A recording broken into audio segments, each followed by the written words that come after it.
आपको मालूम होगा फिरौन जब मूसा अलैहिस्सलाम से तंग आ गया तो कहने लगा, मूसा अपनी फौज को लेके आ, मैं अपनी फौज को लेके आता हूं, आओ आज आमने सामने मुकाबला कर लेता हूं। इस वाक़े को जरूर सुन लीजिएगा मेरे भाइयों, इस वाक़े को जरूर सुनिएगा।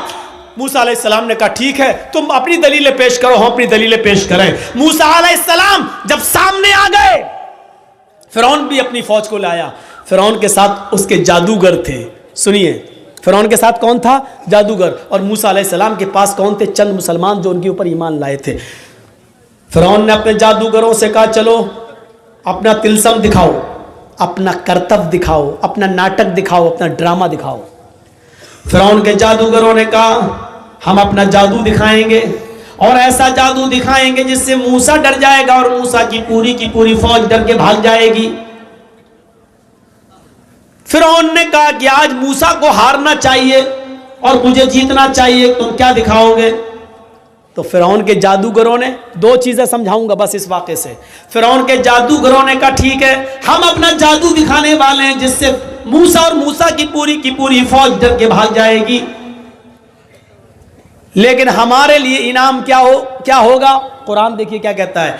जब फिरौन के जादूगरों ने फिरौन से कहा, हम अपना जादू दिखाएंगे जिससे मूसा और मूसा की कौम हार जाएगी, लेकिन ये तो बताओ, इन्ना लना लअजरन इन कुन्ना नहनुल गालिबीन, अगर हम जीत गए, हम गालिब आ गए, हम मूसा और मूसा की फौज को भगाने में कामयाब हो गए, तो हमारा इनाम क्या होगा?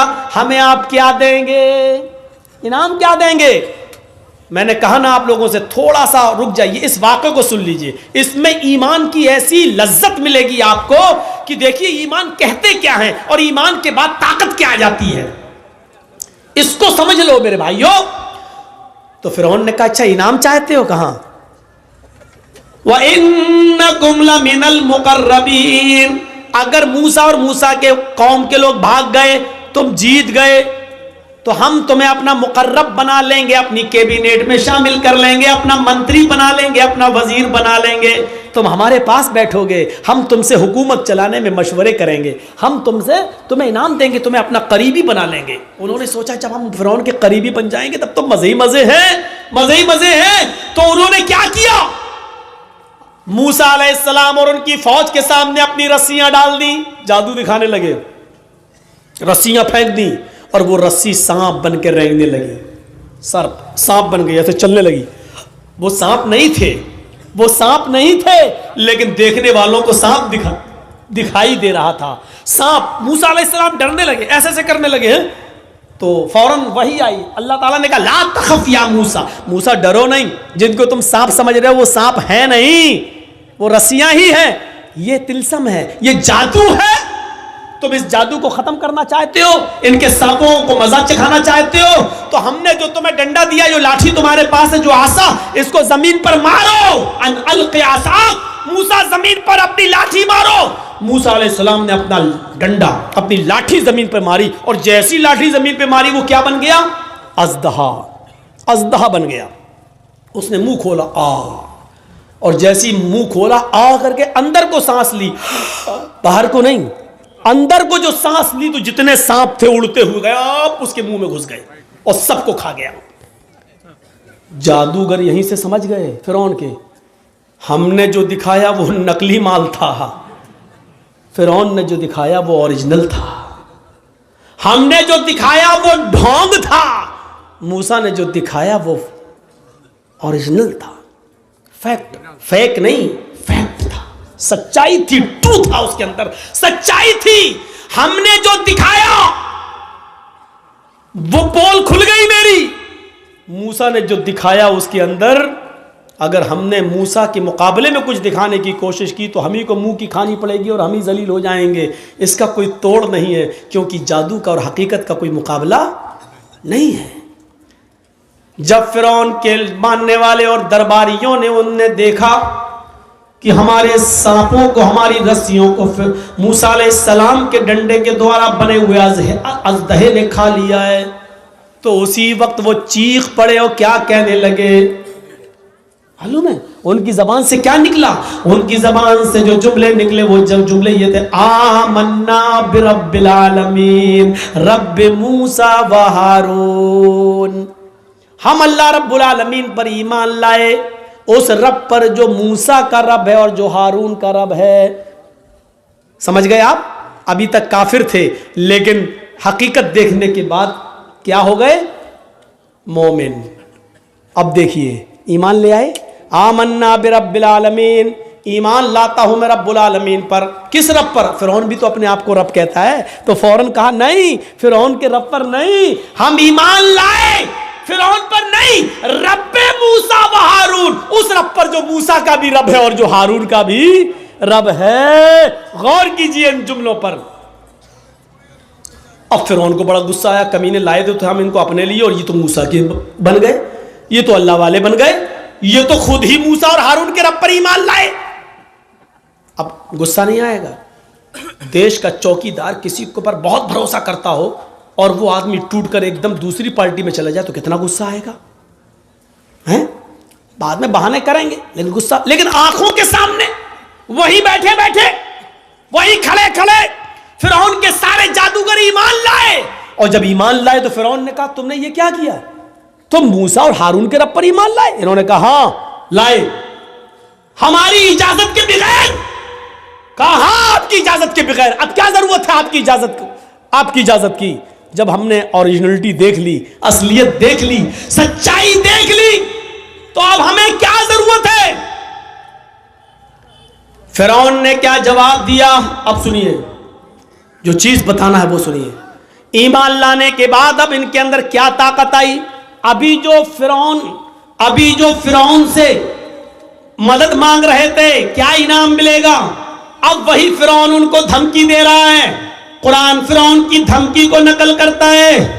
आए जादूगरों, मेरे साथ आने वालों, मूसा के रब पर और हारून के रब पर ईमान लाने वाले मेरे जादूगरों, जल्दी से लौटकर मेरे खेमे में आ जाओ, मेरी टोली में आ जाओ, मेरी पास वापस आ जाओ। अगर तुमने ऐसा न किया, अगर तुमने ऐसा न किया, लउक़त्तिअन्ना अयदियकुम वअरजुलकुम मिन खिलाफ सुम्मा लउसल्लिबन्नकुम अजमईन। कुरान क्या कहता है? फिरौन धमकी देता है, अगर तुमने मूसा और हारून के रब को न छोड़ा, लउक़त्तिअन्ना अयदियकुम वअरजुलकुम मिन खिलाफ, अभी यही सबके सामने हम तुम्हारे हाथों को और पैरों को कटवा देंगे, हम उनके टुकड़े टुकड़े कर देंगे। मिन खिलाफ, मुखालिफ सिमतों से। मुखालिफ सिमत से मतलब समझ रहे हैं? अगर सीधा हाथ काटेंगे तो उल्टा पैर, और अगर उल्टा हाथ काटेंगे तो सीधा पैर, राइट हैंड काटेंगे तो लेफ्ट पैर, और अगर लेफ्ट हैंड काटेंगे तो राइट पैर। हम आज ही अभी तुम्हारा मुख्तलिफ सिमतों से, उल्टे सीधे जहत से हम तुम्हारे हाथ पैर काट देंगे। अल्फाज की ज्यादती माना की ज्यादती पर दलालत करती है। अरबी जबान में कता यक्ताओं के माना होते हैं काटना, और अरबी जबान में कत्ता युकत्तियों के माना होते हैं टुकड़े टुकड़े करना।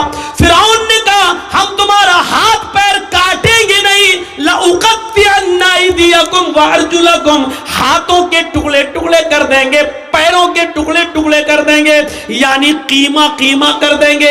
हमारे यूपी में मिलता है कीमा, गोश्त के टुकड़े टुकड़े करके मार मार के महीन बारीक कर दिया जाता है। तो हम तुम्हारा कीमा कीमा कर देंगे, तुम्हारे हाथ को यानी उंगली काटेंगे, पोर काटेंगे, नाखून काटेंगे, कोहनी काटेंगे, कलाई काटेंगे, फिर हम तुम्हारा बाजू काटेंगे, टुकड़े टुकड़े कर देंगे, पैरों की एक उंगली काटेंगे, फिर दूसरी, फिर तीसरी, फिर चौथी, फिर पांचवी, फिर गट्टा काटेंगे, पिटली काटेंगे, घुटना काटेंगे, रान काटेंगे। हम तुम्हारे हाथ और पैरों को मुख्तलिफ सिमतों से काट डालेंगे, और टुकड़े टुकड़े करने के बाद जब तुम्हारा ऊपर का जिस्म बचेगा, लउसल्लिबन्नकुम अजमईन, तो उसको हम सूली पे लटका देंगे, उसको हम फांसी के फंदे पे लटका देंगे। कितनी बड़ी धमकी थी, कितनी बड़ी धमकी। लेकिन चूंकि अब ईमान लाए, तो ईमान लाने के बाद जो ताकत इनके अंदर आ गई, तो अब डर पैदा नहीं हो रहा है, अब डर पैदा नहीं हो रहा। जो अभी ये कह रहे थे उसी मीटिंग में, उसी जगह पर, हमें इनाम क्या दोगे, हमें दौलत क्या मिलेगी, सोना कितना, चांदी कितनी, इन्ना लना लाजरन, हमें क्या इनाम दोगे? जो अभी तक सोना चांदी मांग रहे थे, जो अभी तक दौलत मांग रहे थे, लेकिन ईमान लाने के बाद दौलत को ठुकरा रहे हैं और क्या कह रहे हैं? फिरौन ने कहा हाथ पैर कटवा देंगे। तो क्या कहा इन लोगों ने? अल्लाह की तरफ से वाज़ेह निशानी आ जाने के बाद लाठी का दहा बन गया और उसने सब मेरे सांपों को निगल लिया। इतनी बड़ी निशानी देखने के बाद भी अब हम फिर जाएं, ऐसा नहीं हो सकता है। अब हम मूसा और हारून के रब को छोड़ दें फिरौन, ऐसा नहीं हो सकता है। फक़ज़ी मा तक़ाज़िन, आए फिरौन तुझे जो करना है कर। ईमान की ताकत देखिए, ईमान की ताकत देखिए। फक़ज़ी मा तक़ाज़िन, आए फिरौन तुझे जो करना है कर ले, जो करना कर। हाथ काट, पैर काट, उंगली काट, घुटना काट, कलाई काट, कोहनी काट, जो करना कर। सूली दे, फांसी पे लटका, जो करना कर। फक़ज़ी मान तक़ाज़िन, तुझे जो करना कर। इन्नमा तक़ज़ी हाज़िहिल हयात दुनिया, आए फिरौन तू सिर्फ मुझे इस दुनिया में सजा दे सकता है, इस दुनिया में मौत के घाट उतार सकता है, लेकिन आखिरत में तू मेरा मालिक नहीं है, आखिरत में तू मुझे सजा नहीं दे सकता है। इस पूरे वाक़े को बताने का मकसद सिर्फ ये है कि आपको ये बता दिया जाए कि ईमान लाने के बाद फिर न फिरौन और फिरौन के लश्कर की ताकत भी कुछ नहीं रखती है। आदमी ईमान की ताकत जब उसके अंदर आ जाती है तो फिर वो ये समझता है कि अल्लाह हमारे साथ है, सारी दुनिया हमारे खिलाफ हो या ना हो। ये ईमान की ताकत है। क्या हमारे और आपके पास ऐसा ईमान है? हम क्यों अपने आप को मोमिन समझ रहे हैं? कौन इतने वाकयात जो हमने और आपको सुनाए हैं, कौन सा वाकया? वो हजरत खौला थी, वो एक औरत थी। सुने, ये हमारी माँ बहनें शादी के बाद 2-4 साल बच्चा नहीं हुआ, घबरा जाती हैं। मौलाना साहब दे दो, मौलाना साहब बच्चा देंगे? नहीं, ताबीज दे दो, घोल घोल के पिलाओ। हमारे यहाँ यूपी में कुछ ज्यादा खुराफाते हैं, बंगाल में भी होंगी, हमें नहीं मालूम, हम तो खुराफाते थोड़ी देख रहे हैं। हमारे यहाँ सुनने को मिलता है, एक मौलवी ने मस्जिद के हुजरे में कहा कपड़े उतारो ऊपर के। क्या होगा? कि हम यहाँ वो लिखा जाएगा, जाफरान घोल के यहाँ से लेके पूरे जिस्म पर लिख रहा है, पता नहीं क्या लिख रहा। और बेशरम औरत खोल देती है, लो लिखो, पीठ पे लिखवा रही हैं। जाफरान से कुरान की आयतें लिखकर पर्ची बनाकर कहा जाता है कि लो इसको तुम कब्र के नीचे शर्मगाह की तरफ बांध लेना, बच्चा आसानी से पैदा हो जाएगा। ये सब सूरतें हो रही हैं। मौलवी ना ताबीज दे सकता है ना पानी। मेरे भाइयों, अगर शरीयत की रोशनी से देखा जाए, शरई नुक्ते नजर से देखा जाए, तो अल्लाह की कसम पानी पढ़ कर दम करना, तेल वगैरह पे पढ़कर दम करना, इनका भी सबूत मिलता नहीं है। बहुत मौजरत के साथ मैं ये बात कह रहा हूँ आपको, सही हदीस की रोशनी में अगर आप तलाश करना चाहें, इख्तिलाफ है। बहुत से उलमा ने कहा नहीं पानी पढ़ के दिया जा सकता है, लेकिन सही बात यह है कि पानी पढ़कर दम करना भी जायज़ नहीं है। कोई सरीह और सही हदीस मौजूद नहीं है। इसके बरखिलाफ वो हदीस मिलती है कि अल्लाह के नबी ने फरमाया कि खाने और पीने की चीज़ों पर फूंक मत मारो। आपने देखा है जब आप खाना खाने बैठते हैं तो क्या पढ़ते हैं? बिस्मिल्लाह, और खाना शुरू कर देते हैं। अगर फूंक से बरकत होती तो हदीस में हुक्म ये होता कि बिस्मिल्लाह पढ़ के पहले खाने में दम करो और फिर खाओ। ऐसे प्लेट उठाओ, बिस्मिल्लाह, अब खाओ। क्यों? फूंक में बरकत है ना, तो फिर फूंको फिर खाओ ना। लेकिन नहीं, आपने कहा बिस्मिल्लाह और खाना शुरू करिए। आप खाने के लिए बिस्मिल्लाह नहीं कर रहे हैं, बल्कि शुरू जो कर रहे हैं उस काम के लिए आप बिस्मिल्लाह कह रहे हैं। क्योंकि आप जो भी काम शुरू करेंगे तो अल्लाह के नाम से, खाना नहीं, जो भी आप काम कर रहे हैं अल्लाह के नाम से शुरू कीजिए। ये है, लिखना शुरू कर रहे हैं बिस्मिल्लाह, अब आप लिखिए। खाना शुरू कर रहे हैं तो बिस्मिल्लाह अर्रहमान अर्रहीम नहीं, बिस्मिल्लाह। जहाँ जितना सबूत है वहाँ उतना करना है हमें और आपको। अल्लाह ताला ने कहा है, अल्लाह के नबी ने फरमाया कि अल्लाह का नाम लो, तो अल्लाह का नाम बिस्मिल्लाह हो गया। अल्लाह के नबी ने यह नहीं कहा कि अल्लाह रहमान रहीम कहो, सिर्फ अल्लाह का नाम बिस्मिल्लाह, बिस्मिल्लाह कह लो, हो गया। और अगर हर बिस्मिल्लाह का मतलब बिस्मिल्लाह रहमान रहीम है तो फिर आप कुर्बानी करेंगे तो क्या कहेंगे? जानवर पर बिस्मिल्लाहिर्रहमानिर्रहीम अल्लाहु अकबर क्यों नहीं कहते हो? वहां पूरी बिस्मिल्लाह क्यों नहीं पढ़ते हो? नहीं पढ़ते हो क्यों? वहां नहीं बताया। वहां क्या बताया? बिस्मिल्लाहि वल्लाहु अकबर। दुनिया जानती है कि वहां रहमान रहीम पढ़ना अकल के खिलाफ है, क्योंकि वहां जानवर को ज़िबह किया जा रहा है। और वहां कोई कहेगा बिस्मिल्लाह रहमान रहीम तो आदमी कहेगा ये कहाँ रहम है? एक तरफ जानवर काट रहे हैं, दूसरी तरफ रहमान रहीम, बड़ा रहम करने वाला इंतहा रहमान है। तो मेरे भाइयों, इसलिए जितना हदीसों से साबित है उतना करो। ईमान का तकाजा यही है मेरे भाइयों। क्या कहा? फक्जी हजरत खौला को देखो, वो खौला बिनते सालबा, उनके पति ने उनसे एक बार गुस्से में कह दिया अंते अलैया कज़ारे उम्मी, तू मुझ पर मेरी माँ की तरह हराम, जा आज के बाद हाथ नहीं लगाएंगे तुझे। क्या समझती है तू अपने आप को? हम लोगों में भी ऐसा हो जाता ना कभी कभी, बीवी बहुत नखले दिखाए, अम्मा बन रही मेरी, कभी गुस्सा हो गई, भग, जैसे मेरी माँ मुझ पर हराम तू भी हम हराम, भग, नहीं छुएंगे तुझे आज के बाद। ये जुमले बहुत खतरनाक हैं, हम बोल देते हैं बड़ी आसानी से, लेकिन बहुत खतरनाक है। खौला बिनते सालबा के शौहर ने औस अपने सामित ने जब ये जुमले कह दिए कि अंते अलैया कज़ारे उम्मी, तू मुझ पर मेरी माँ की पीठ की तरह हराम हो चुकी है, बाद में बड़े पछताए तो खौला बिनते सालबा को अल्लाह के नबी के पास भेजा। ईमान देखिए, खौला बिनते सालबा अल्लाह के नबी के पास जाती है और कहती है अल्लाह के रसूल मेरे लिए रास्ता निकालो। अल्लाह के नबी ने कहा नहीं जाओ, अब तुम उनके ऊपर हराम हो चुकी हो। हैं? हराम कैसे? कहा जाओ, अब तुम उनसे नहीं मिल सकती हो। जैसे माँ की खिदमत की जाती है वो तुम्हारी वैसे खिदमत करेंगे। वो बहस करने लगी, जिद करने लगी। अल्लाह के नबी ने कहा उठो, तुम्हारे लिए मेरे पास कोई रास्ता नहीं है। उसको घर से वापस कर दिया। खौला बिनते सालबा नबी के घर से बाहर निकली, ना उम्मीद, निराश, मायूस, लेकिन दरवाजे से निकलती है।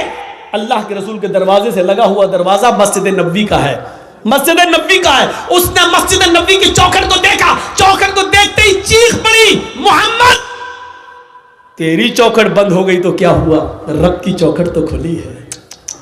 गौर करो ईमान की ताकत क्या है। ईमान किसे कहते हैं? वो नाउम्मीद नहीं हुई।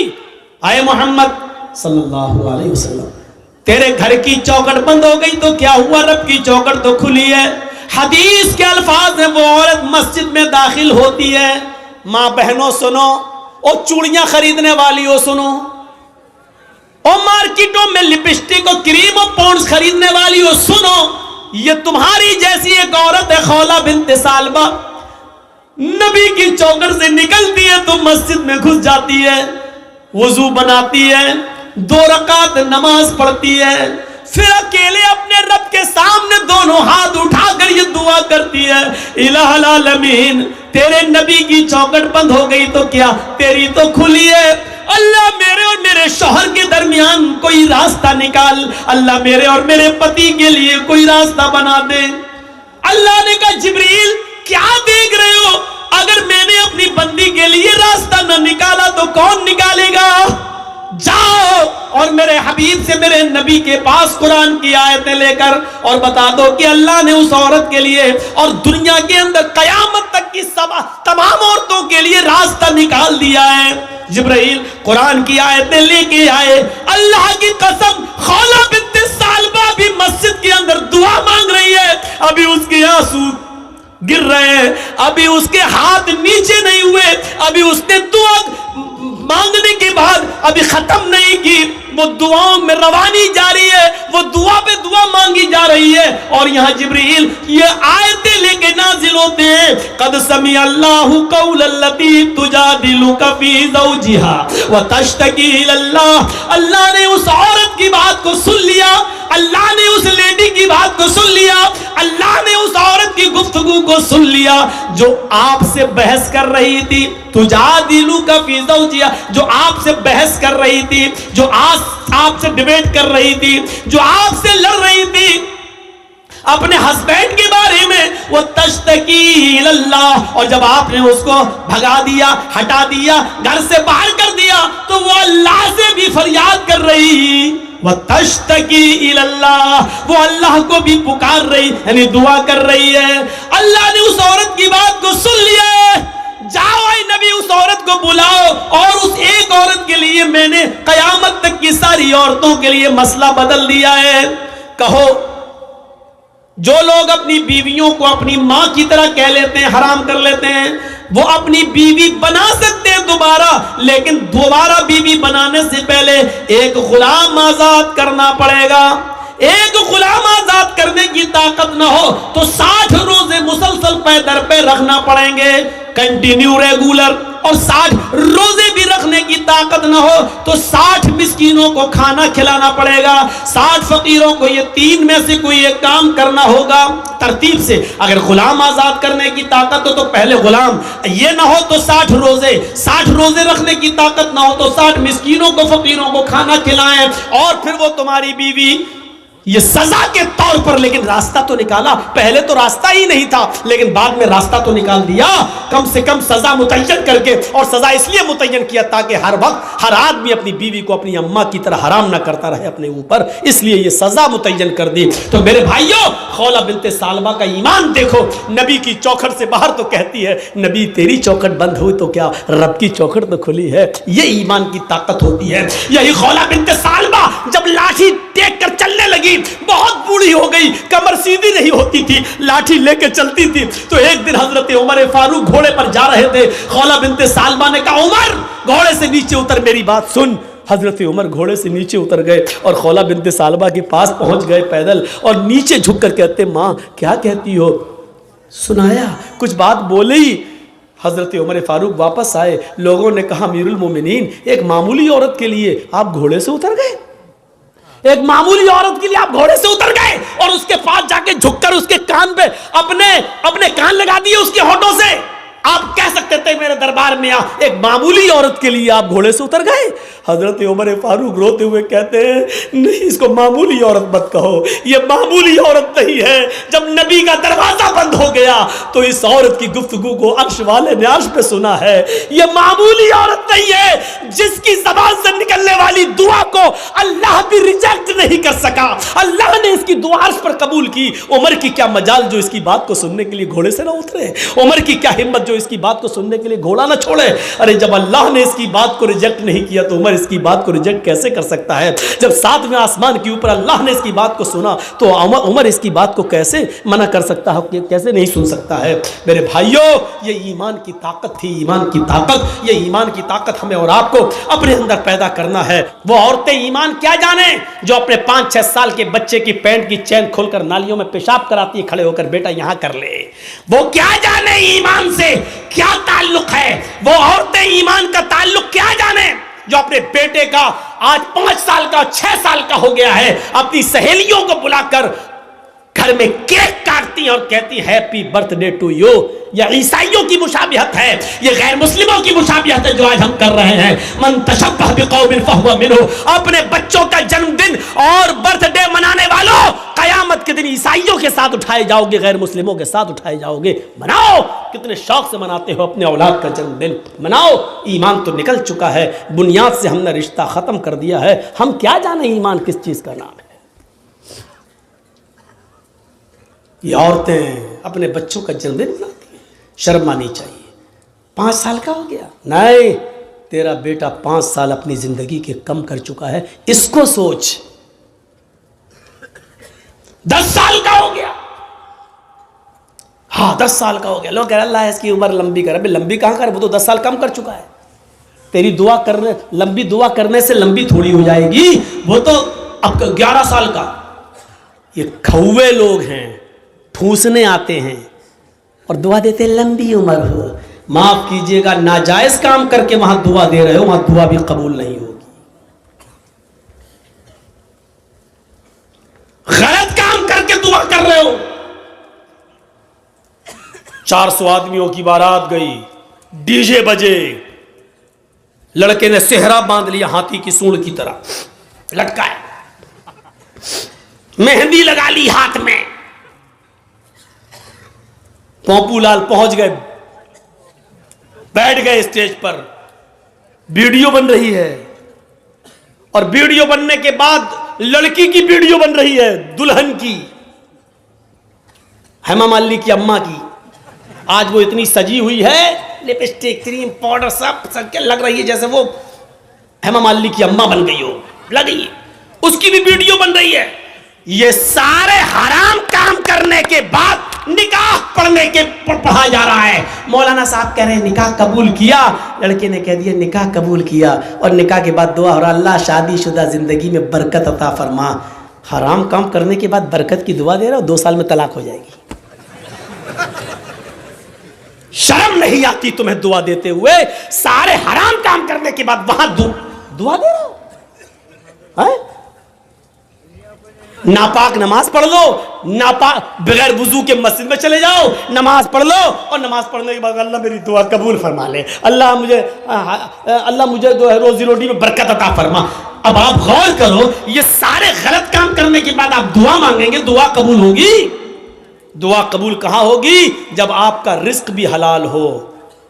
आपने 100 रुपए का पंजाबी खरीदा, 99 रुपए आपने रिक्शा चलाया, ई रिक्शा चलाया, टोटो चलाया, और कुर्ता मिल रहा है 100 रुपए का, पंजाबी मिल रहा है 100 रुपए का, 99 रुपए आपके मेहनत के, 1 रुपया आपको हराम का मिल गया। आपने 100 रुपए मिला के पंजाबी ले लिया,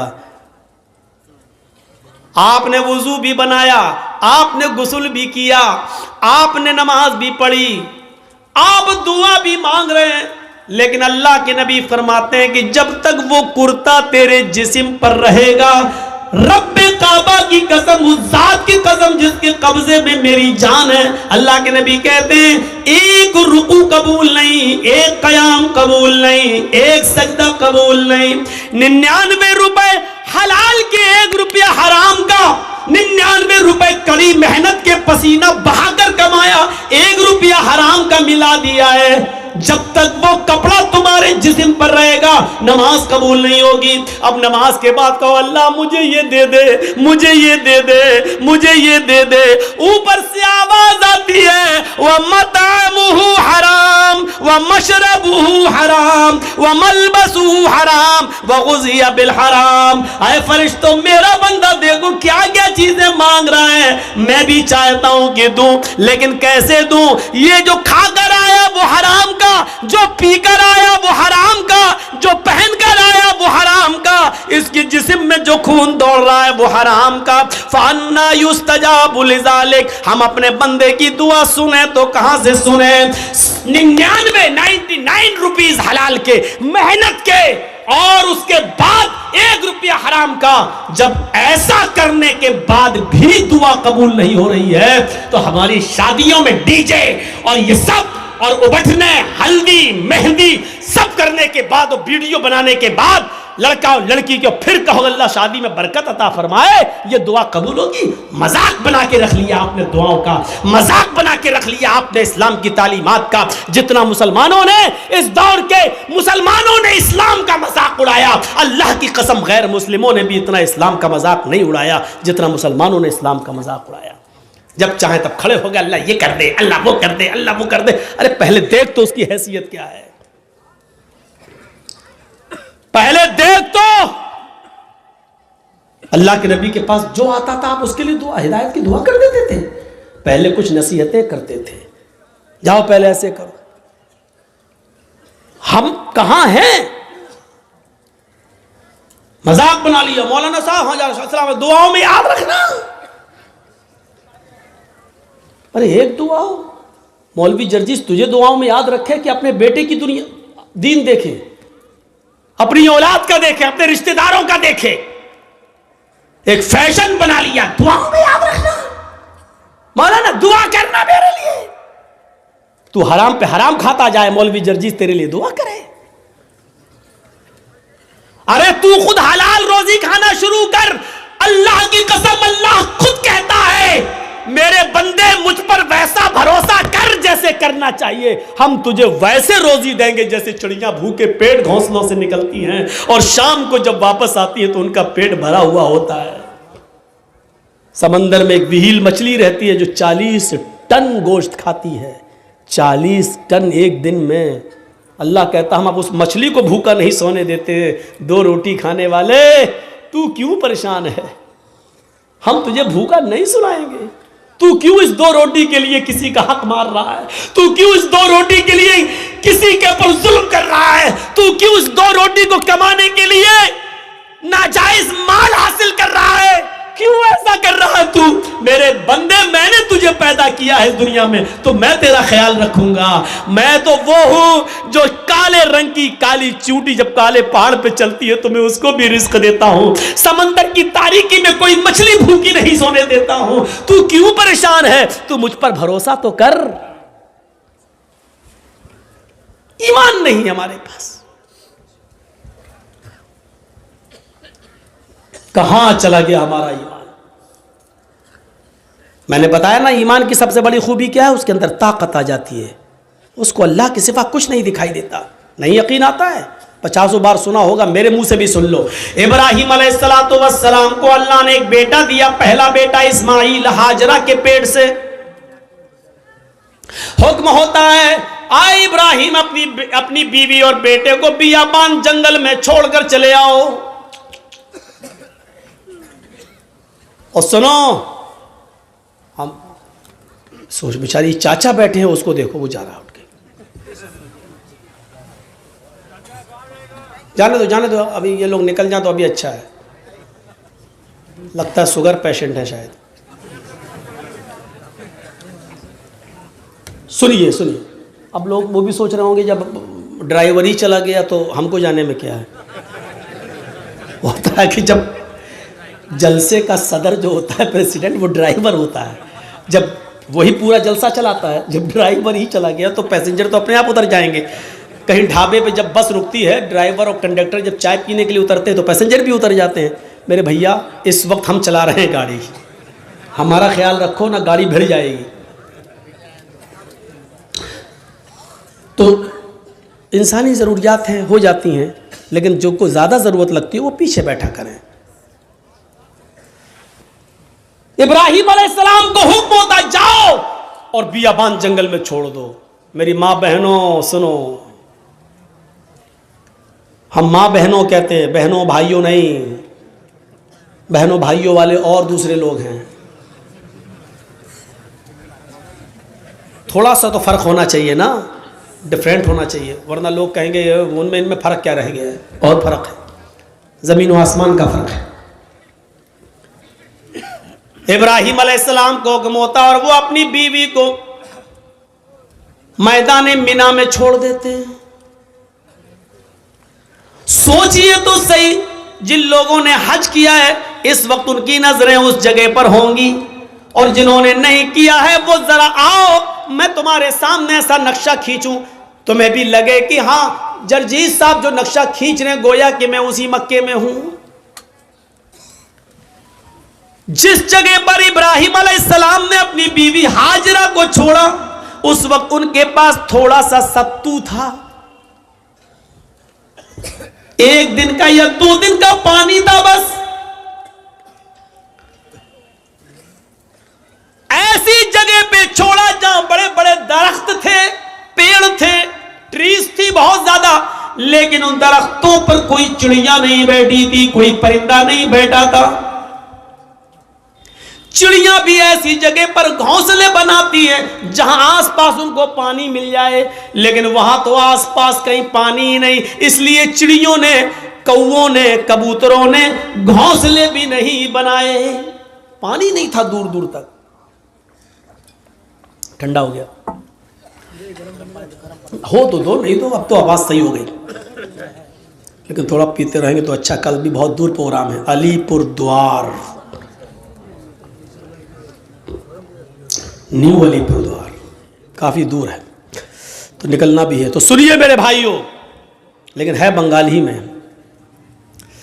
तो ऐसी जगह पर छोड़ा अपनी बीवी को। अब बीवी को क्या मालूम था?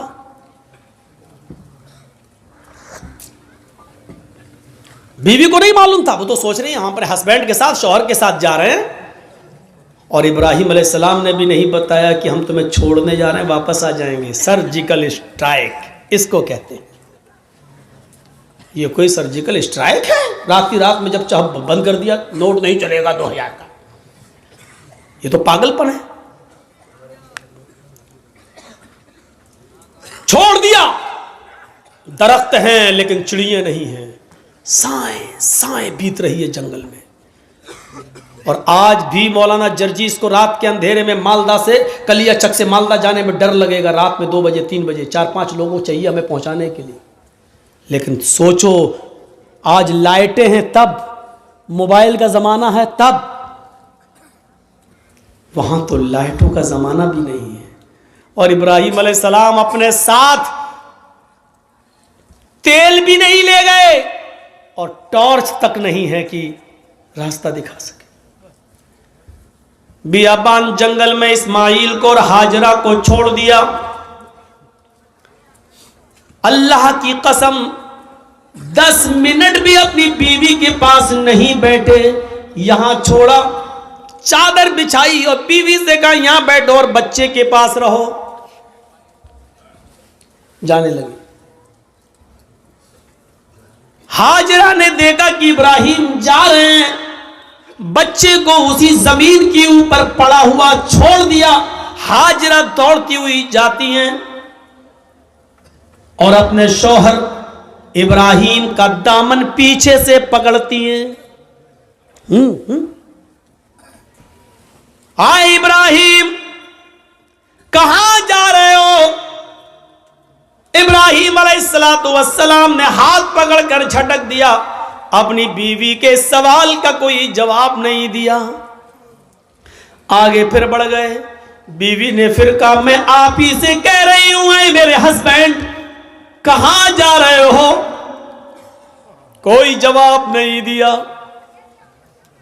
हमारी औरतें तो जवाब देने में बड़ी माहिर हैं। हर चीज का जवाब नहीं होता है, बहुत सी चीजों का जवाब खामोशी भी होता है। इब्राहिम अलैहिस्सलाम अपनी बीवी से के सवाल का जवाब नहीं दे रहे हैं। जानते हैं कि जवाब देंगे तो दूसरा सवाल उठेगा, उसका जवाब देंगे तो तीसरा उठेगा, वक्त की बर्बादी होगी। चले आगे। बीवी ने फिर कहा आ इब्राहिम, क्या मुझसे कोई गलती हो गई?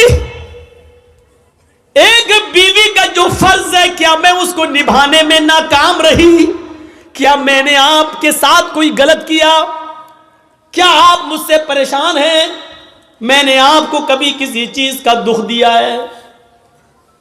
शायद इब्राहिम अलैहिस्सलातु वस्सलाम के पास हाजरा के अपनी बीवी के सवाल का जवाब भी नहीं था। वो आगे बढ़ते चले जा रहे हैं और अपनी बीवी के सवाल का कोई जवाब नहीं दे रहे हैं। जाहिर है इतने सवालों के बाद बीवी को गुस्सा ही जाएगा। वो दौड़ती हुई फिर आगे बढ़ी और पीछे से कुर्ता कमीज पीछे से खींचते हुए कहा जा रहे हो तो जाओ, मैं रोकूंगी नहीं। इतना तो बता दो, इला मन ततरुकुना, कुरान के अल्फाज देखिए, इला मन ततरुकुना, हमें किसके हवाले छोड़ के जा रहे हो? अपने बच्चे इस्माइल को किसके सुपुर्द करके जा रहे हो? यहां जंगल है, बियाबान जंगल है, दरिंदों की आवाजें आ सकती हैं, खतरनाक जानवर भी आ सकते हैं, या कोई काफिला आ गया और मेरी इज्जत व आबरू को लूट लिया, हमारी इज्जत को तार तार कर दिया। तो कल जब आप आओगे और मैं आपको चेहरा दिखाने के लायक न रही, फिर मैं आपको क्या जवाब दूंगी? जा रहे हो तो जाओ, इला मन ततरुकुना, हमें किसके सुपुर्द करके जा रहे हो? हमें किसके हवाले करके जा रहे हो? आए घरों की चौखटों पर भरोसा करने वालों, घरों में बनाई हुई ताक पर भरोसा करने वालों, अगरबत्तियां जलाकर बुजुर्गों की रूहों को अपने घरों में बुलाने वालों, जमीन की मिट्टी चूमने और चाटने वालों, तौहीद सीखो। बीवी ने कहा इलामन तदरुकुना, हमें किसके सुपुर्द करके जा रहे हो, हमें किसके हवाले करके जा रहे हो। आवाज आती है। यहां इब्राहिम ने अपनी बीवी के सवाल का, इस क्वेश्चन का जवाब, इसका आंसर दिया और इसको जरूरी समझा। इब्राहिम ने पीछे मुड़ के नहीं देखा, लेकिन अपनी बीवी के सवाल का कि मुझे किसके सुपुर्द करके जा रहे हो, मुझे किसके हवाले करके जा रहे हो, इसका जवाब दिया उंगली से इशारा करके, इल्लल्लाह। आए मेरी बीवी, मैंने तुझे और तेरे बच्चे को, अपने बच्चे को इस्माइल को अल्लाह के सुपुर्द कर दिया है, अल्लाह के हवाले कर दिया है। अल्लाह के हुक्म से मैंने यहां छोड़ दिया है। अब अल्लाह जहां हुक्म देगा मैं जा रहा हूं। कब आओगी पता नहीं, एक दिन भी लग सकता है, एक हफ्ता भी लग सकता है, एक महीना भी लग सकता है, एक साल भी लग सकता है, 10 सालें भी लग सकती है। यह भी हो सकता है कि ना सकूं। कोई जवाब नहीं, किसके सुपुर्द, इसका जवाब दिया अल्लाह के। बस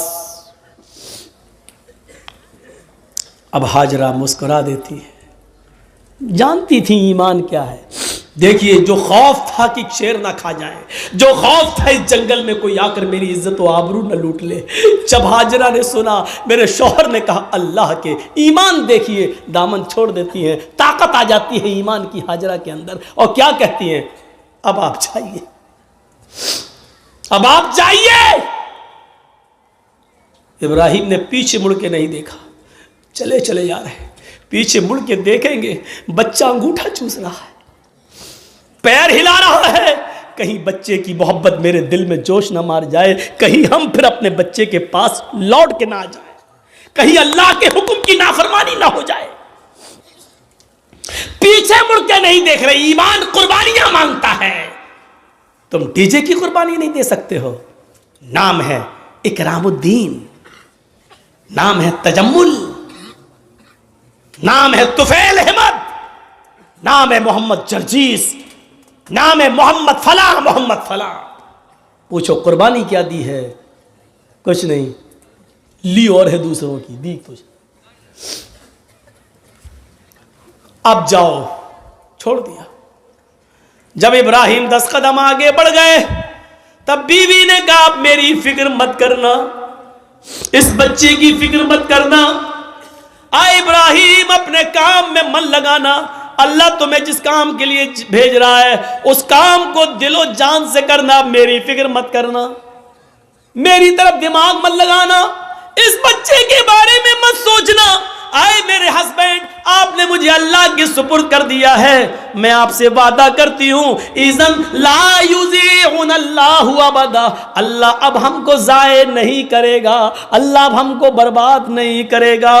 क्या तवक्कुल था, क्या भरोसा था, क्या बिलीव था अल्लाह की ज़ात पर। अब आपको जहाँ जाना हो जाइए, अल्लाह अब हमको ज़ाये नहीं करेगा, अल्लाह हमको अब बर्बाद नहीं करेगा, अल्लाह हमको अब रुसवा नहीं होने देगा।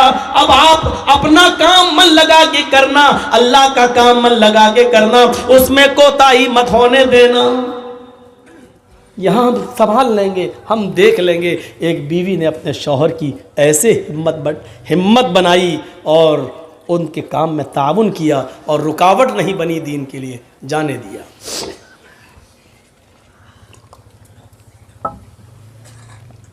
चले गए।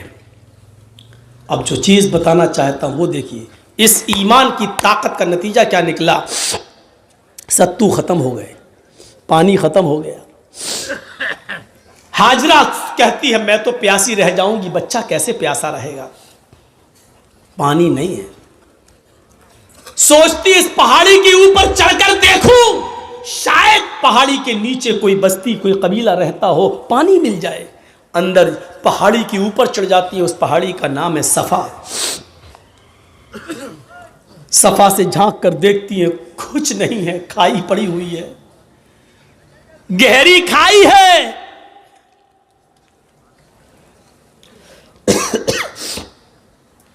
मरवा की तरफ जा रही है, पहाड़ी से उतरती है, चलती है, कहीं तेज चलती है, कहीं आहिस्ता चलती है। कहीं सीना तान कर ऐसे चलती है, कहीं फिर आहिस्ता चलती है। जहाँ जहाँ वो तेज़ दौड़ी थी, सऊदी गवर्नमेंट ने वहाँ ग्रीन लाइट लगा दी है, हरी बत्ती, यहाँ से तुम्हें तेज़ दौड़ना है, और जहाँ ख़त्म होती है वहाँ आहिस्ता होना है, फिर जहाँ ग्रीन है वहाँ फिर तेज़ दौड़ना है। लेकिन मर्दों के लिए, औरतों के लिए अपनी नॉर्मल चाल। हाजरा कहीं तेज़ दौड़ी, कहीं आहिस्ता, मरवा पे पहुँच गई, वहाँ झांक कर देखा, खाई पड़ी है, कुछ नहीं।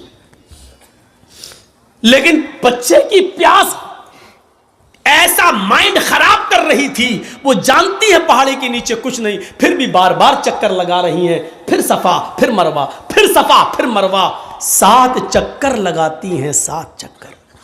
फिर आ गई अपने बेटे के पास और कहती हैं, अल्लाह मैं नहीं जानती, जो कर सकती थी वो कर लिया, मेरे शौहर ने, इब्राहिम ने मुझे और इस बच्चे को तेरे सुपुर्द किया है।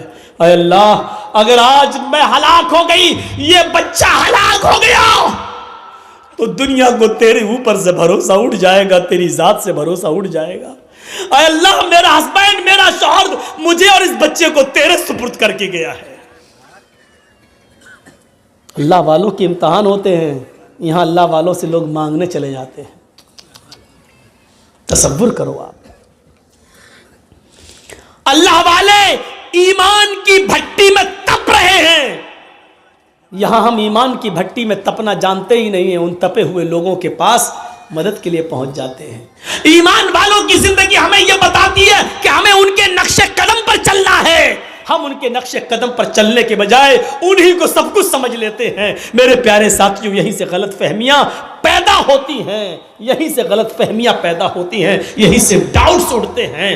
आइए चलिए और देखिए मंजर, मेरे शौहर ने मुझे तेरे सुपुर्द और इस बच्चे को तेरे सुपुर्द किया है। अल्लाह, मेरा बेटा प्यासा है, इसके लिए पानी का इंतजाम कर। अभी उसने इतना कहा ही था, मर्द तो मर्द छोड़ो मेरे भाइयों, अल्लाह ने औरतों की फरियाद भी सुनी है। अगर किसी औरत के अंदर ईमान की ताकत आ जाए तो अल्लाह उसकी फरियाद भी सुनता है। ईमान औरत के अंदर हाजरा की दुआ रंग लाई। अल्लाह ने कहा, जिब्रील क्या देख रहे हो, मेरी बंदी की अगर मैं मदद नहीं करूं, इस्माइल को अगर आज मैं पानी ना पिलाऊं, तो मेरे अलावा कौन है जो मेरी बंदी की फरियाद सुनेगा। जाओ, आए जिब्रील, जमीन पर जाओ, जहां मेरा बंदा इस्माइल अपनी एड़ियां रगड़ रहा है, जहां उसके पैरों की एड़ियां जमीन पर रगड़ खा रही हैं, उसी जगह पर तुम अपना पर मारो और मेरी कुदरत का करिश्मा देखो।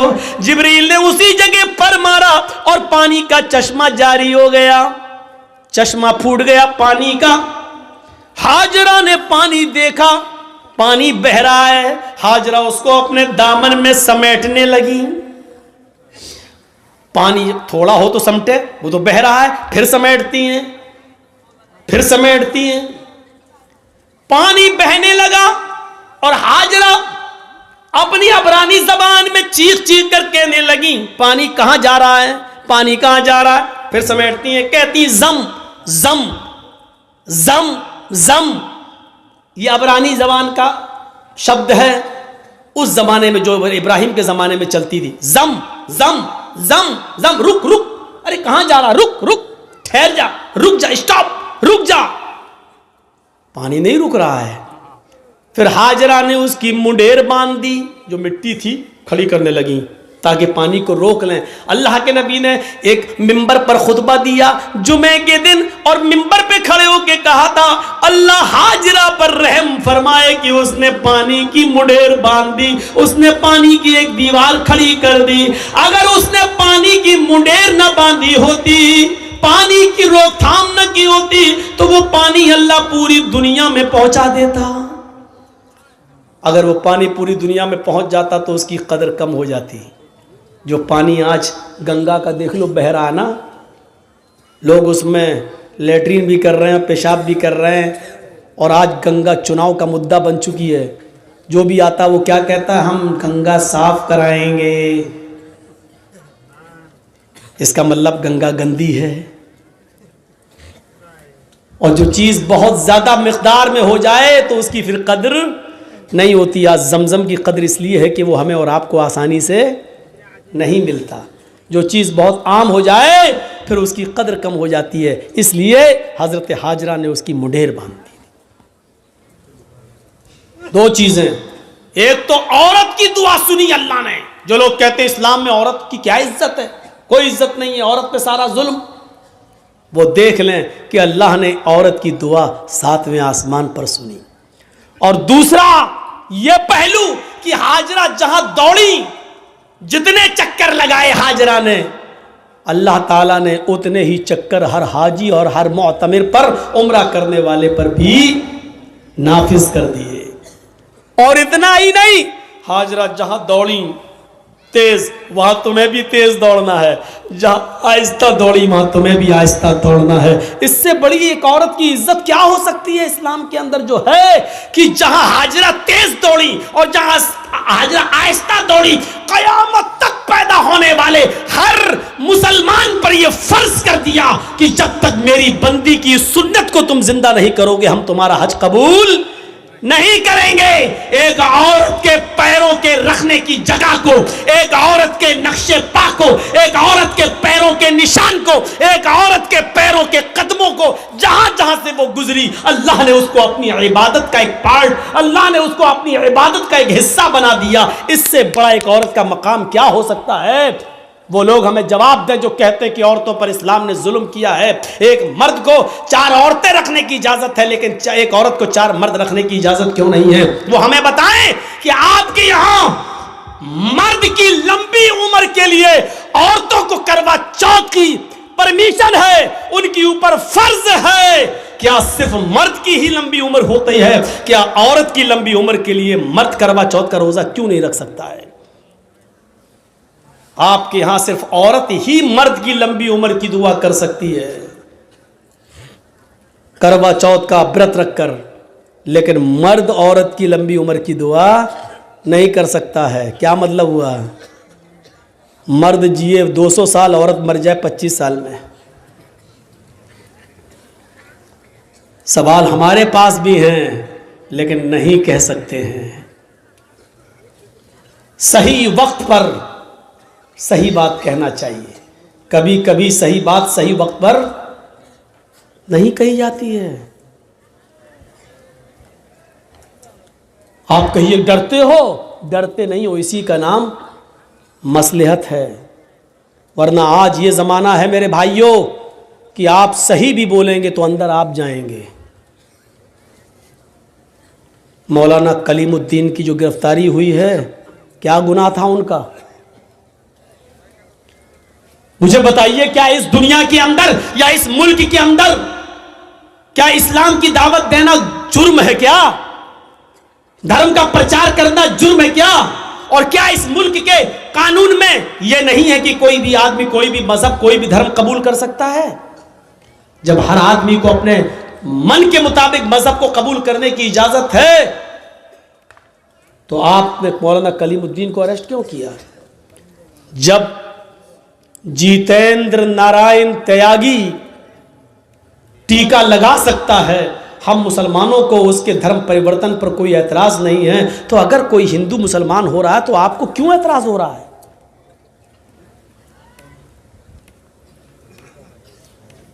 नहीं होना चाहिए। लेकिन मामला यह है कि वो जो भी बोलेगा उसका कुछ नहीं होगा। हम एक शब्द भी बोलेंगे तो हम आह भी करते हैं तो हो जाते हैं बदनाम, और तुम कत्ल भी करते हो तो चर्चा नहीं होता। कहते हैं कि एक घाट पर शेर और बकरी दोनों पानी पी रहे थे। शेर की तरफ से बहता हुआ पानी बकरी की तरफ आ रहा था। बकरी भी पानी पी रही थी। तो शेर ने बकरी से पूछा, तूने मेरा पानी झूठा क्यों किया? देख रहे हैं सवाल। पानी शेर की तरफ से बहता हुआ आ रहा है, तो पानी जहां शेर मुंह लगा रहा है वहां से बहता हुआ पानी आएगा तो बकरी पिएगी। तो झूठा शेर कर रहा है कि बकरी कर रही है? शेर कर रहा है। इस शेर को अगर आप समझ जाएं तो मेरी पूरी तकरीर समझ जाएंगे। माजरत के साथ मैं नाम नहीं लूंगा। पानी झूठा कौन कर रहा है, और पानी झूठा करने से मेरी मुराद है माहौल खराब कौन कर रहा है। शेर की तरफ से झूठा पानी आ रहा और उल्टा शेर ही कह रहा है मेरा पानी झूठा क्यों किया तूने। बकरी बोली राजा हमारी क्या मजाल कि मैं आपका पानी झूठा करूं, पानी तो आपकी तरफ से बहता हुआ आ रहा था, मैं तो आपका झूठा पानी पी रही हूं। बकरी ने जवाब सही दिया। शेर ने कहा अच्छा मुंह भी चलाती है मुझसे, जबान भी लड़ा रही है मुझसे। आया और मारा एक पंजा, वो गई खोपड़ी बकरी की और चीर के फाड़ के खा गया उसको। बिल्कुल यही हाल है इस वक्त इस शेर का और हम बकरियों का। मेरे भाइयों, शेर और बकरी को समझने की कोशिश करो, बहुत कुछ समझ जाओगे। और इसलिए मैं एक और मिसाल दूंगा आपको, बहुत ही होशियारी से और मसलहत से काम करने की जरूरत है। इस वक्त नारे लगाए जाएंगे, हमें भड़काया जाएगा, मुश्तइल किया जाएगा। जैसे दिल्ली में नारे लगे थे देश के गद्दारों को गोली मारो, आगे का जुमला आपको, ये नारे लगाने वालों का कुछ नहीं होगा, क्योंकि ये नारे लगते ही हैं उस पावर के नशे में जो उनको मालूम है। फिर नारे लगाए जाएंगे। और हम आपके यहां ये तकरीर इसलिए कर रहे हैं क्योंकि इशारों में ये बात मेरी दूसरी जगह पहुंच जाएगी जहां माहौल है। मुश्तइल किया जाएगा और फिर हमारे ही लोगों में से किसी को उस नारों का जवाब देने के लिए पैदा किया जाएगा, ताकि एक तरफ ये रहे और दूसरी तरफ वो रहे, और इसका पूरा फायदा बहुसंख्यक लोगों को, ज्यादा तादाद में रहने वालों को मिल जाए। ये पूरी प्लानिंग हो चुकी है, पूरा गेम फिट है। इस वक्त अक्लमंद इंसान वो है जो खामोशी के साथ चुपके से निकल जाए और भड़काऊ और जहरीले नारों का जवाब वैसे न दे। वो हमारे मोहल्ले में आएंगे, कहेंगे जय श्री राम। अक्लमंदी ये है कि मुस्कुराकर हम निकल जाएं और उसके जवाब में ये ना कहें अल्लाहु अकबर। वो यही तो चाह रहे हैं कि हम ये कहें और हमारा जवाब इन जुमलों के जरिए दिया जाए। हर वक्त जवाब देना जरूरी नहीं होता। भी मैंने बताया इब्राहिम अलैहिस्सलाम ने हर वक्त अपनी बीवी तक का जवाब नहीं दिया। एक बात और याद रखना, इस वक्त मुसलमानों तुम्हें यह पॉलिसी अपनाना पड़ेगी, तुम्हें हाथी बनना पड़ेगा और इन नारे लगाने वालों को कुत्ता समझना पड़ेगा। और ये सोच कर गुजर जाओ कि हाथी खामोशी के साथ चलता रहता है और कुत्ते भौंकते रहते हैं। हाथी जा रहा है, कुत्ते भौंक रहे हैं, हाथी पलट के भी नहीं देखता, क्योंकि उसकी नजर अपनी मंजिल पर होती है। वो जानता है कि अगर पलट कर मैं देखूंगा तो कुत्ते तो भाग ही जाएंगे, लेकिन हमें अपनी मंजिल पर पहुंचने में देर हो जाएगी। हमें अपनी मंजिल पर पहुंचने में देर हो जाएगी। 1000 कुत्ते भी मिलकर एक हाथी का रास्ता रोक नहीं पाते। आपको यह सोचना पड़ेगा कि हाथी की तरह खामोशी के साथ अपनी मंजिल पर निशाना लगाए रहो कि हमें अपने लक्ष्य को पाना है, अपनी मंजिल को पाना है। खामोशी के साथ चलते रहो। कुत्ते भौंक रहे हैं, उनका जवाब देने की कोशिश मत करो। अब इस हाथी को अगर आप समझ जाएं और इस कुत्ते को अगर आप समझ जाएं तो मौलवी जर्जीस कामयाब हो गया 30 तारीख के इस प्रोग्राम में। अपने आप को हाथी बनाओ, भौंकने वाले कुत्तों का जवाब न दो। बहुत आपने दिल्ली का हादसा देख लिया, आपने और भी दंगे देख लिए। नुकसान किसका हुआ, प्रशासन किसका साथ देता है, यह सब आपकी नजरों के सामने है। आप जरा भी गुस्सा हुए जान भी हमारी जाएगी और फायदा भी उनको, यानी हमारे मरने के बाद भी हमें फायदा नहीं मिलेगा, फायदा भी उन्हीं को होगा। इसलिए इबरत हासिल करो, सीख लो अपने अंजाम को और मुजाहरा अच्छा कर लो। आपको एक वाकया सुना दूं। एक शेर भी शिकार के लिए निकला, भेड़िया भी शिकार के लिए निकला, और लोमड़ी, लोमड़ी जानते हैं ना, फॉक्स, आपके यहां क्या कहते हैं सियार, 3 लोग शिकार के लिए निकले। कौन कौन? शेर, लायन, भेड़िया भी और लोमड़ी। 3 लोग शिकार करने निकले और तीनों ने एक एक जानवर का शिकार कर लिया। तीनों ने शिकार कर लिया। शेर ने हिरन मारा, भेड़िए ने बकरी को मारा और लोमड़ी ने खरगोश को मारा। बहुत अच्छी मिसाल दे रहा हूं, ये मिसाल आप समझ गए, अल्लाह की कसम जर्जीस कामयाब। शेर ने हिरन मारा, भेड़िए ने बकरी मारा और लोमड़ी ने खरगोश, रैबिट। तीनों जानवर मरे पड़े हैं, इधर हिरन, इधर बकरी, इधर रैबिट। शेर ने भेड़िए से कहा, किसको क्या खाना है तुम फैसला कर दो। शेर ने भेड़िए से कहा, किसको क्या खाना है तुम फैसला करो, सही फैसला करना। भेड़िए ने कहा, बहुत आसान। हां बताओ कैसे। भेड़िए ने कहा, अरे राजा, किंग, हिरन आप खा लीजिए, बकरी मैं ले लेता हूं, और रैबिट जो खरगोश है वो लोमड़ी को दे दीजिए।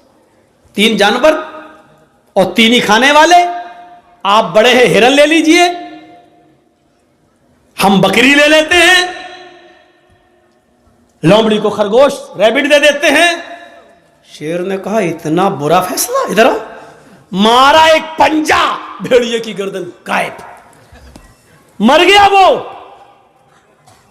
भेड़िए साहब मर गए। उसने कहा, कमबख्त फैसला करना नहीं जानता, इतना बुरा फैसला किया। लोमड़ी से कहा, तुम फैसला करो। लोमड़ी से कहा कि तुम फैसला करो। लोमड़ी कहती, बहुत आसान। कहा क्या? कहा साहब, हिरन आप सुबह नाश्ते में खा लीजिए और बकरी आप शाम को खा लीजिए। अब बचा खरगोश, तो मुंह का जायका बदलने के लिए उसको दोपहर में खा लीजिएगा। तीनों जानवर आपके, सुबह हिरन खा लीजिए, शाम को बकरी, और मुंह का टेस्ट बदलने के लिए खरगोश को दोपहर में। शेर ने कहा, वाह वाह लोमड़ी, कितना अच्छा फैसला किया, इतना अच्छा फैसला करना तुझे किसने सिखाया? उसने कहा, इस भेड़िए ने। कौन कहता कि बंगाल वाले नहीं समझते? माशाल्लाह समझ रहे हैं मेरी बात, समझ रहे हैं ना। उर्दू बोलने वालों में पूरे इंडिया में मुझी को बुलाया जाता है सबसे ज्यादा बंगाल में। क्यों? हम माइंड में घुसेड़ देते हैं बात, दिमाग में। माँ बहनें भी समझ गई होंगी। देखा लोमड़ी ने कितनी अच्छी क्या कहा। उसने कहा, अगर हमने कुछ उल्टा सीधा फैसला किया तो अभी पंजा पड़ेगा और हम भी जाएंगे। तो उसने कितना अच्छा क्या कहा, अरे बहुत आसान, हिरन आप दिन में खा लीजिए सुबह, बकरी शाम को खा लीजिए, और दोपहर में मुंह का टेस्ट बदलने के लिए खरगोश दोपहर में खा लीजिए। शेर भी खुश हो गया, वाह वाह कितना अच्छा फैसला। शेर को भी समझिएगा, लोमड़ी को भी समझ लीजिएगा, और लोमड़ी की अक्लमंदी को भी समझ लीजिएगा। लोमड़ी की जान कैसे बची? आपको इस वक्त अपने आप को बचाना है। बिहार वालों ने थोड़ी सी गलती कर दी, भुगत रहे। बंगाल वालों, तुमने अक्लमंदी से काम किया। आज मौलवी जर्जीस आजादी के साथ घूम रहा है। अल्लाह करे कि यही अक्ल यूपी वालों को भी आ जाए।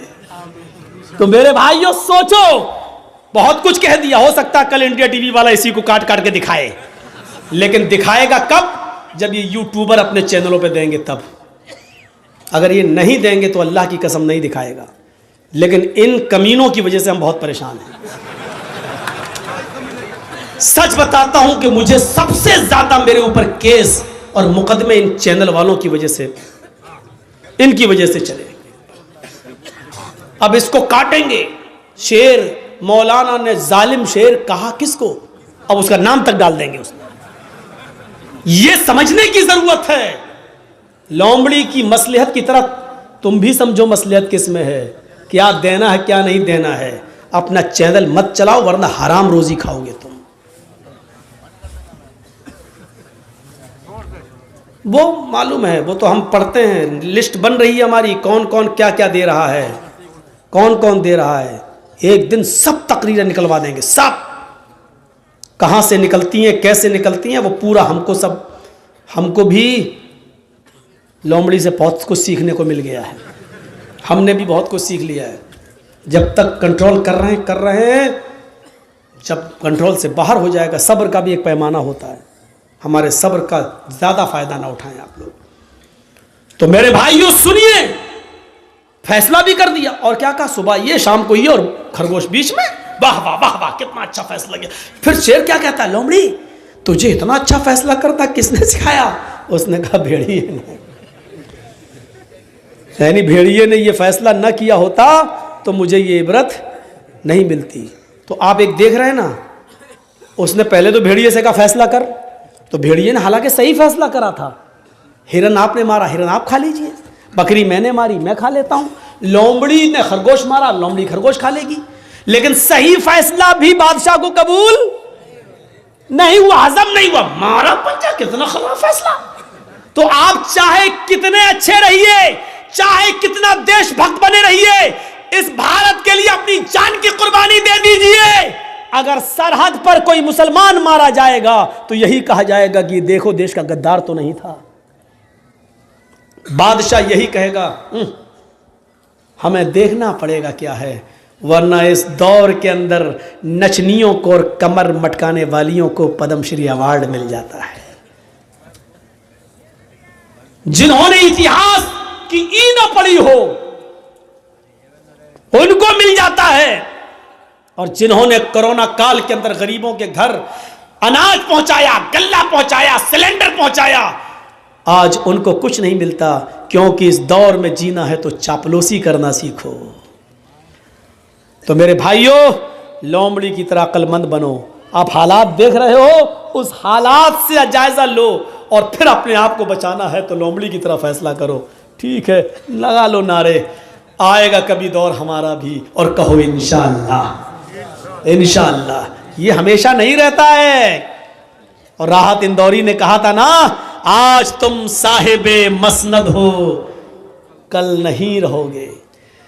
जो आज साहिबे मसनद है वो कल। अस्सलाम वालेकुम दोस्तों, उम्मीद करता हूँ आपने इस बयान को पूरा सुना होगा। अगर आपको ये बयान पसंद आया हो तो वीडियो को लाइक और चैनल को सब्सक्राइब करें।